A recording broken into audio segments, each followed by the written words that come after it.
అక్కస్ ఏమనంటే ఇక్కడ గ్రెనైట్ వ్యాపారం చేస్తా ఉన్నారు, ల్యాండ్ మాఫియా చేస్తా ఉన్నారు, ఉన్న భూములని దోచుకుంటా ఉన్నారు అని ఈరోజు మాట్లాడుతూ ఉన్నారు. ఒక్క తప్పు రామచంద్రారెడ్డి గారు చేస్తా ఉన్నారని మీరు లింక్ ప్రూవ్ చేస్తే మేమందరం మూకమ్ముడికి రాజీనామా చేస్తాం. మీరు ఎన్ని రకాలుగా ఇంతకుముందు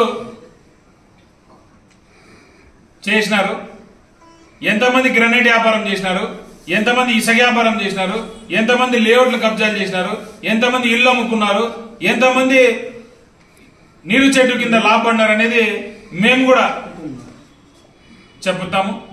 కావాలంటే మీ వాళ్ళతో వెరిఫై చేసుకోండి అది నిజమా అబద్ధమా.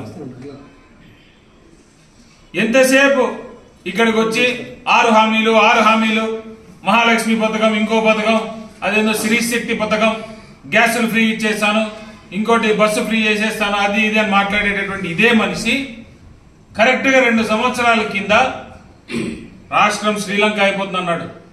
ఫ్రీ స్కీములు ఇస్తే ఆంధ్రప్రదేశ్ లో ఉన్న ప్రజలందరూ అడక్క తినాలన్నారు. మళ్ళా ఏదో ఒక బుక్ తీసుకొచ్చి ఆ బుక్ లో ఉండేటటువంటి స్టాటిస్టిక్స్ అన్ని చూపించి ఇది మన రాష్ట్ర పరిస్థితి, మనం ఎటువంటి పరిస్థితుల్లో ఇలాంటి స్కీములు ఎంకరేజ్ చేయలేమని మాట్లాడినారు. మరి ఈ రోజు మేము పెట్టినటువంటి స్కీములకే పేర్లు మార్చి నువ్వు పెట్టుకుని ఈ పథకాలన్నీ నేను ఇచ్చేస్తాను, ఇంతకంటే బెటర్ గా చేసేస్తాను, ఇది హాఫ్ మేనిఫెస్టోనే, మళ్ళా దీంట్లో జనసేన మేనిఫెస్టో జాయిన్ అవుతుంది, మళ్ళా వైఎస్ఆర్సీపీఓ ఏదైనా మేనిఫెస్టో ఇస్తే అది కూడా తీసుకొచ్చి దీంట్లో జాయిన్ చేసేసి, కాంగ్రెస్ జాయిన్ చేసేసి, బీజేపీ జాయిన్ చేసేసి, అంతా మిక్స్ చేసేసి ఇంత బ్యూటిఫుల్ మేనిఫెస్టో ఇంకోటి పెద్ద మేనిఫెస్టో పెడతా అని మీరు చెప్తా ఉన్నారు కదా. మీకు డబ్బులు ఎలా సరిపోతాయి?